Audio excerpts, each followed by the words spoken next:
my privilege to welcome today's speaker, the Reverend Bruce Shelton. Bruce has had an amazing career, as we've all talked about, but I want to talk about Bruce a little bit as our pastor.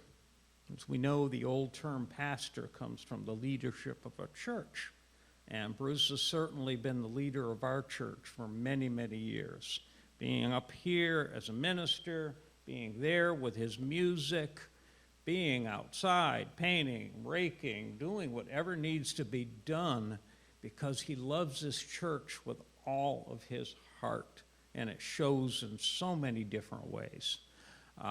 Bruce provides leadership to our church. He is president of our board right now. He's just a great friend, a great mentor, and I just want to give him a warm welcome. Come on, Bruce. Pastor Bruce Shelton.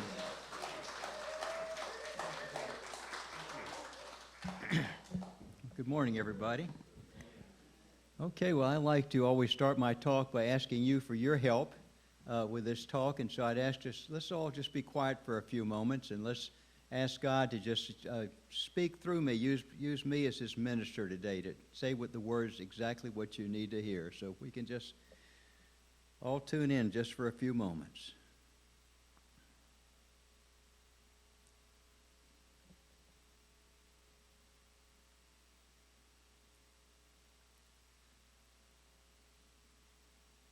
Thank you, Father. All right.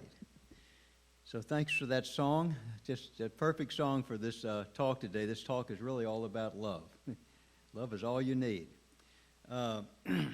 The title of this talk is A Guru, a Spiritual Seeker, and the End of a Pandemic.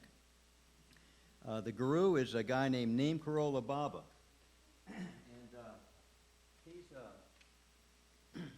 I like this guy so much, I had James Jacks paint this picture for me of Neem Karoli Baba. It's really kind of, I think he really captured him well. James says this went really easy, like he was being led. And Nisha, who's the owner of Nawab Restaurant, when she looked at a photo of this painting, she said, that's not a painting, that's not a picture, that's a living being in there. In India they teach, and I think some other religions as well, that if you just focus upon a teacher, you can draw that teacher to you. So I have Neem Karoli Baba in my meditation room, and he's played a real important role in my life. And the spiritual seeker is a guy named Larry Brilliant, who was back in the 70s was a young medical doctor trying to find himself. And he'd heard about India, and he ended up going to India trying to find the truths to life that he was seeking. And the pandemic is not the pandemic we're familiar with, the COVID pandemic. This is the smallpox pandemic, which was a scourge to this world for over 10,000 years before it finally was completely eradicated, literally from the face of the earth. The last known case was in 1977. It truly was a miracle. And so this talk today is about putting those three together.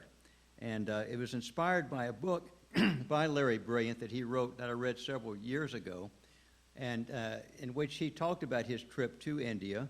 And the book was so powerful to me that I made a pilgrimage there myself in 2018, and to this ashram. Neem Karoli Baba actually passed over in 1973, but he's played an important role in my life. And then when I read this book, it was so good. I said, I really want to go out there and just visit the ashram.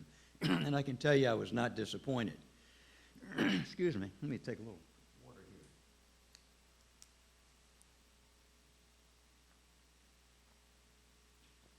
here. Good. All right. So here, the story begins like this. It was early 70s. Larry was married to his wife, Elaine. They'd been married 3 years. They were having a very deeply in love, young love. And Larry was a young medical doctor. And they had read this book that had come out in 1971 by this guy named Ram Dass. Now, many of you know Ram Dass. Ram Dass is another really important spiritual teacher in my life. And he talked in this book called Be Here Now about his trip to India a few years earlier, back in the 60s, in which he had found this guru that changed everything in his life. And this book was highly inspirational. It was really a game changer for tens of thousands of baby boomers like us. And like Larry Bryant said, in the 60s, he was really involved in the anti-war protest and the civil rights movement. He was in lots of protest march. Says we were all trying to change the outside world. We were trying to make the outside world change. When he read this book, he realized that really the only change that can really happen is in ourselves. And when we do that, then we can change the outside world. And so it changed everything from a kind of an angry mood to a spiritual search. So they had read this book. They'd also, Larry and Elaine had also heard Ram Dass give some lectures in San Francisco, which they thought this guy was the real deal. And I think he really was the real deal, Ram Dass. And so they said, we want to go out there. But when Ram Dass wrote this book, his guru says, you can write this book, but don't tell anybody who I am or where I am or where I'm located. And so they didn't know where he was, but they wanted to go out there and see if they could find him. And so they did go out there for a trip, and they couldn't find him at first. And Larry came back, and Elaine stayed there, and she was led through a person who knew Neem Karoli Baba, was led to him. And he had this ability to open people's hearts. So people felt so much love, and it was really all you need is love is what that song was all about. And so she says, Larry, she talked to him on the phone, you got to come over here. You've got to experience what I'm experiencing. And he was a little skeptical. Part of him was okay, Ram Dass is cool. I really want, he might be something there, but he's a doctor. He's thinking with his medical mind. It's really kind of healthy skepticism. And she was so enthusiastic, he kind of started wondering, is this some kind of a cult where she's been like hypnotized by this guy? Maybe that happened to Ram Dass too. And so he was a little leery. But she came back and she talked him into going over, and then they both go over. And so the scene opens like this. They're at the ashram. The way ashram life was in those days, at this ashram, was everybody would pray and meditate in the temple in the early morning, and then they'd come out in the courtyard, and Maharaji would come out of his little home, which was right by the courtyard, and talk to everybody and just be with them. And it was just such a spiritual high just to be near this guy that usually there were 30 or 40 people there. He's kind of like this group here. Just, every day out there in the courtyard, just wanted to be with this man. He was feeding their soul. And so they're out there in the courtyard, and Larry said the first time he saw this man was that the doors of his little home opened wide. It's like a one-room home. I saw it when I was there. Just open the doors. He says he came out like a rock star, and he was giggling and laughing, and he went right to Elaine, who, by the way, at this time had been given a new name called Garisha, which so he goes right to Garisha, and makes her, we're so glad to have you back. We have missed you. Tell me, how was your visit with your mother? And he just showers all this love on Garisha, but he completely ignores Larry Bryant, right? Completely ignores him. So this was kind of just disconcerting, and you can understand how he'd feel. He went all the way out there, and you kind of want to be welcomed by the top guy. Completely ignored him. And this went on for about the next 7 days. And he went there every day, and every day he started feeling more and more apart, more and more alienated from this scene. He noticed that everybody wanted to go up and touch this guru's feet.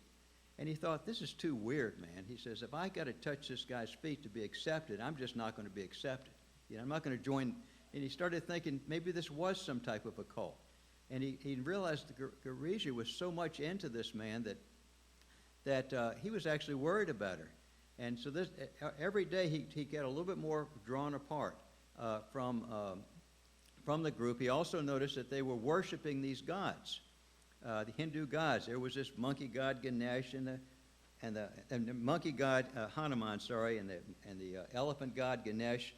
And they're all worshiping these gods. And it didn't seem like they were just honoring them. It seemed like they were worshiping them.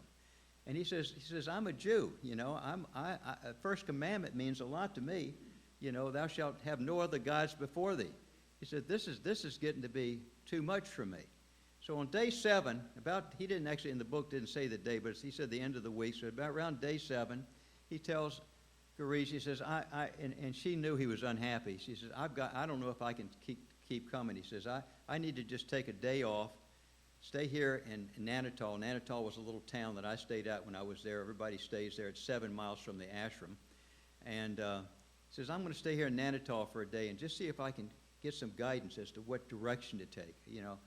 So she goes to the ashram. He stays in Nainital. Now, Nainital is this beautiful little mountain town right near the Nepal border. And there's this beautiful, big, large lake in the center with hills coming up on all sides. Very, very lovely place. So he gets a boat, and a little rowboat, and goes out to the center, and he's asking God. He's in more pain than he says he's ever been in before. And he says, I've never prayed. He says, I've never prayed, you know. But he was in so much pain that he made a prayer to God. He was in pain that he was going to lose Garisha. You know, that's what the pain was all about, because he knew if he had to choose between his wife, if the wife had to choose between him and the guru, she could tell she was not going to go back with him. So he was thinking, so both he and Garisha were very upset about this, because they really were in love. So he's in a lot of pain. He calls to God. He says, you know, God, just show me a sign, you know. If you want me to stay, may thy will be done, I will stay. You know, I'm still open-minded. There's a possibility that I might get something out of this whole experience. And just show me a sign. Now, at that time, this lake was a little polluted. Now, when I was there, it was completely cleared up with lots of beautiful koi fish. But he said it was polluted, and there was some oil slick right in the center. And he says, God, if you just show a little sign, like a little rainbow in the oil slick, that's all I need, and I'll know that I'm supposed to stay. So he's there looking for a sign, and gosh, nothing happens. He waits, and waits. Nothing, absolutely nothing. And he said, okay, that is the sign. You know, I've got to go. You know, there's no sign telling me to stay. So Garisha comes back that night. They're both crying. They're both very upset about what was going to happen. She says, okay, I accept the fact you're going, but will you at least just say goodbye to Maharaji tomorrow before you leave? And he says, yeah. He says, I'm leaving, but he says, I've still got my good manners. Of course, I'll stop by the ashram and say goodbye. So they go out the next morning. It's early in the morning. They get there before anybody else. He tells the cab driver, "Don't leave. I'm just going to be here for a short time. I need a ride, you know, to the bus station." And they go in there, and they're sitting in the courtyard, and they're right in the front there, right near the little home. And Larry notices there's this little floral design made of fruits and vegetables that spell the name of God, which in Hinduism is Ram, R-A-M. That these were in Hindu letters, but he knew that it was the name of God. And he noticed that one of the apples had popped out; it just fallen to the ground. And he said to himself, "You know, the name of God should be complete. You know, doesn't so he reaches his hand down to get the apple, to put it back in the floral design to complete the name of God. And he's got his hand down, and right then Maharaji comes popping out the door, steps right on his hand, right? And now he's stuck. Now get the scene here. He's looking up like this. He says it's like this guy weighed a ton. He says he couldn't move. He wasn't in pain, but he couldn't move. Now, this is a guy that he said, I never want to touch this guy's feet, and I never am going to bow to this guy like all these other fanatics here, you know? And he's like this looking up, right? And this happens, of course, real quick. And Maharaji looks at him and says, where were you yesterday? He says, were you sick? Were you at the library? Did you maybe go horseback riding? He says, no. Maharaji says, oh, I know, you were on the lake. And he's looking up, and Larry's just looking up. What were you doing on the lake? Were you swimming? Exactly were you doing? I know, you were praying to God, right then. And right then, everything changed. He says he felt this tingling sensation coming up his back. And he said, when he says, when you talk to God, did you ask for something? And he says, he said that tingling sensation turned into like thunderbolts, using his words, going up a 4-lane highway up his back. And I'm going to read to you directly from the book, because the way he wrote this and explained what happened next is, I can't paraphrase it as well, right? He says, Maharaji sat down and released my hand. He was as massive as a Himalayan peak. He smiled the most loving smile I've ever seen, his eyes filled with lifetime. Ooh. You can see I'm touched by him as well. His eyes filled with lifetimes of compassion. He pulled me closer to him. Did you ask for a sign? Maharaji twinkled.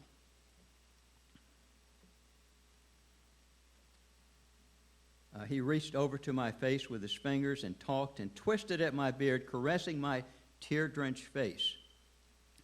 He opened his eyes wide and our gaze locked. Excuse me, I get so moved when I tune into Maharaji.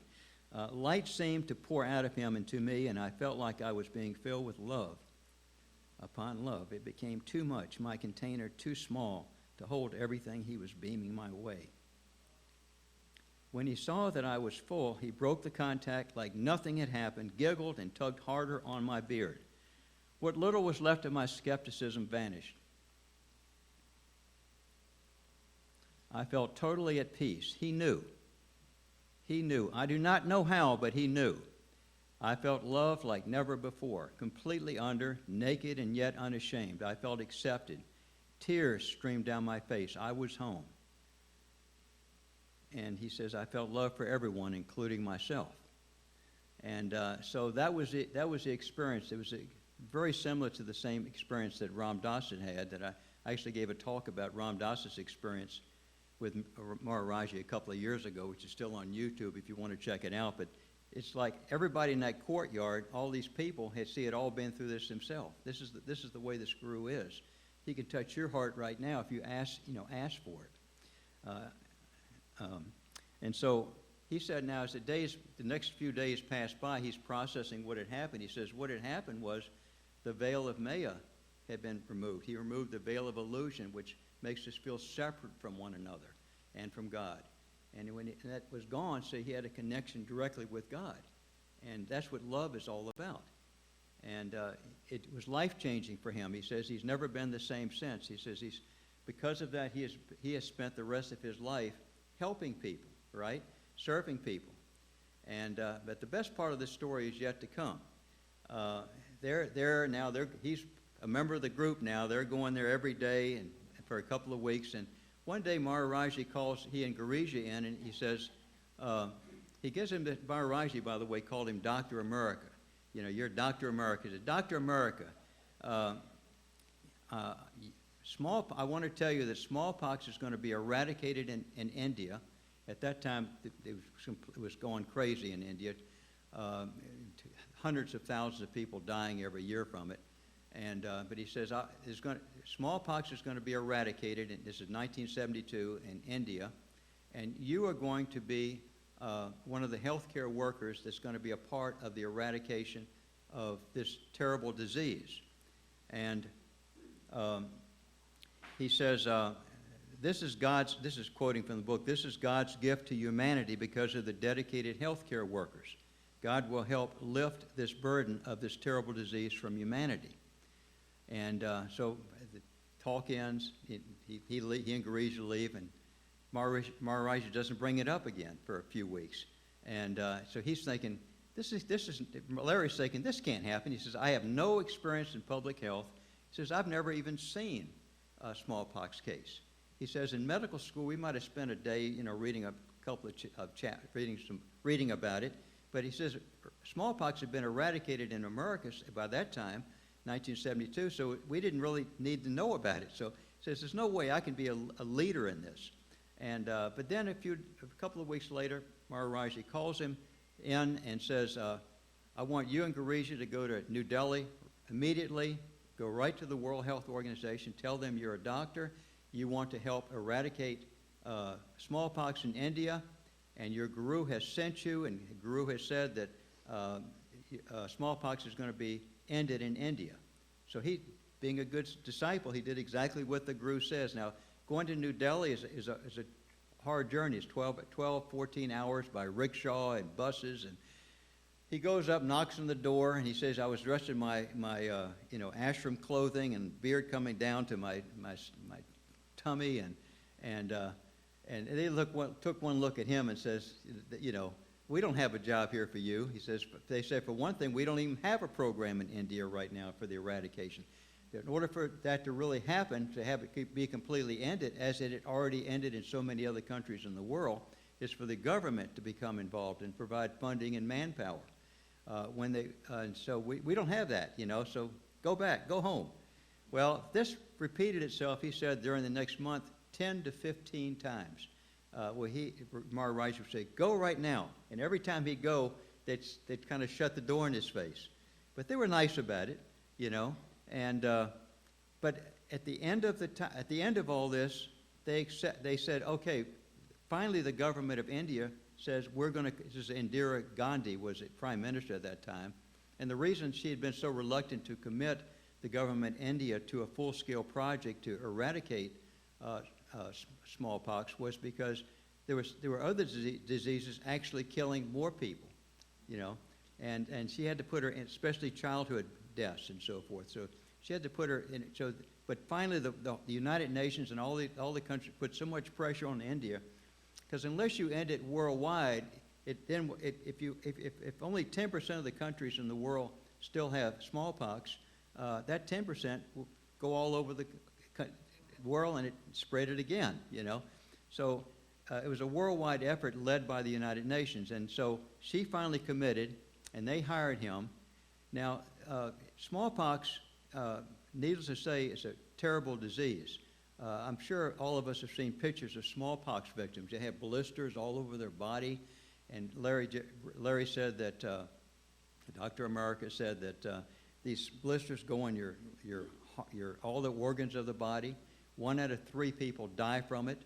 A lot of the survivors are blind for life, and this was just a disease that had been around forever. You see, goes back 10,000 years. The first cases were in northern Africa 10,000 years ago. It's been a scourge of the world all this time. So it's kind of like taken for granted that I might get smallpox and die. I mean, it's just part of life, And to give you an idea of how bad it was, in the 20th century, it's an estimate that they estimate that over 150 million human beings were killed in wars, genocide, and homicide.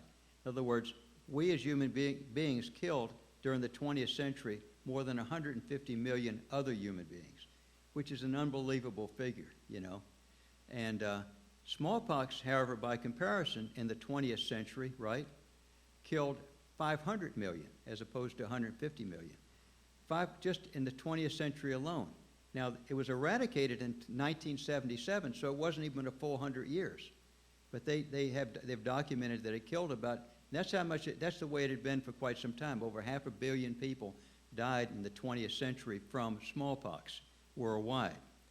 And so for Maharaji to say this is going to be ended, this was a really big deal, And now, I don't have time in a talk like this to go into detail as to how that whole thing played out. Read the book if you're interested. It's the way he wrote it is just masterful, and it certainly kept my interest. But it's like one miracle after another. But just one example of just one thing that happened was he said he would pull into these villages. Now, in India, they have over 500,000 villages. In India, it's like you got two Indias. One's the villages, which is most of the population. Then you got the cities, where the better educated and so forth live, the wealthy live. So they had to go to every village, you see, and vaccinate everybody. And so he pulls into this village. Larry tells this story. I heard him on a tell this story. And the first thing to do is talk to the elder of the village. We're here. We need to vaccinate everybody. They have the UN on all the jeeps. And so this elder would come up and say, I've talked to the villagers, we're not going to get vaccinated. Now you think, now why wouldn't they get vaccinated? Well, there was a lot of resistance to vaccination. Part of it was the superstition that when we die from smallpox, it's because God is punishing us. It was a lot like the mindset of the Europeans and Christian Europe in the Middle Ages, where a plague would hit and everybody says, well, God's punishing us. And so they had that mindset, and we don't want to upset God, And they even have a god, the Hindus are great at making gods. And they created a god called Shitala, who is the smallpox god. You do not want to upset Shitala, because if you did, Shitala would visit your home and your whole family would catch smallpox. And you want to keep, so if you're going to get vaccinated, that certainly would upset Shitala, right? And so this elder of the village is in the Jeep with Larry telling him we're not going to get vaccinated. But he noticed there was a picture of Maharaji in the Jeep, which Larry always carried with him. And he said, the elder says, who's that? He says, oh, that's my guru. And he says, he's your guru? Now this is an American, and he's your guru? Because they all knew Maharaji. And he says, oh yeah, he says, he's my guru. He's told me to be a part of this campaign. He says, smallpox is going to be completely ended in India. It's a gift from God. And the elder says, he said that? Well, he goes back, the elder goes back, talks to the villagers, and next thing you know, they're all lined up to get their vaccinations. So the book is just filled with these wonderful stories like that. And so I'm drawing near the end of the talk here, just a few more minutes. The word guru means dispeller of darkness. G-U means dispeller of dark. It means dispeller. Excuse me. Ru means darkness. So it means, in case you wonder what that word actually means, dispeller of darkness. Pretty good word. And Neem Karoli Baba did not really give lectures. He wasn't into head stuff, teaching us about the mysteries of life. When Ram Dass was there, he says he always wanted to sit down and just for Maharaji to sit down and just tell him the secrets of life that have been hidden from the West, in the mystical, in the Tibetan, monasteries. He says he never did this. Maharaji instead would tell him, he says, tell Ram Dass, I want you to read the New Testament, read about Jesus. And so Ram Dass is saying, I'm a Jew, says, I'm not interested in Jesus. I don't need to come all the way to India to read about Jesus, But that was the type of guru he was. He recognized the power of Jesus and Christ. He was asked, how do I become enlightened? He says, Maharaji says, love everybody, serve everybody, and remember God. Love, serve, remember. And Ram Dass says that was the foundation of everything he did from the rest of his life with those three words, love, serve, remember. Remember what? Remember God. Remember who you are. And Maharaji was asked, how do I know God? And he says, the best way to worship God is to see God in all form. God is everything. See God everywhere. How do I meditate? He says, meditate like Christ. When Christ meditated, he became pure love. Isn't that powerful? So anytime you're feeling a sense of pure love in your heart, unconditional love, that's meditation. That's the highest form of meditation. And lastly, Neem Karoli Baba says Abraham Lincoln was the greatest president because he knew that the real president was Christ. And that's what that was his secret. And the last thing I wanted to share with you was in 1974, Larry Breen was at the WHO headquarters in New Delhi, and someone said, there's a Westerner down in the cafeteria who's been visiting your ashram, and you ought to go down and say hello to him. Well, he goes down to the cafeteria. The cafeteria had this really healthy foods and so forth. That's why everybody wanted to eat there. And it turns out this Westerner was Steve Jobs. You all know that name. Steve Jobs was a young guy, like everybody else, like all of us in the early 70s, trying to find himself. And he according to his biographer, one of his roommates in college said he knew about this guru in India. Apparently he had read Be Here Now. So he went out there looking for the guru, but unfortunately for him, Maharaji had passed over a few months earlier. So he was too late to actually meet Maharaji. But he became a good friend of Larry Brilliant. From then on, they developed a good friendship, and he provided money to Larry Brilliant over and over again in technology with different projects that he created.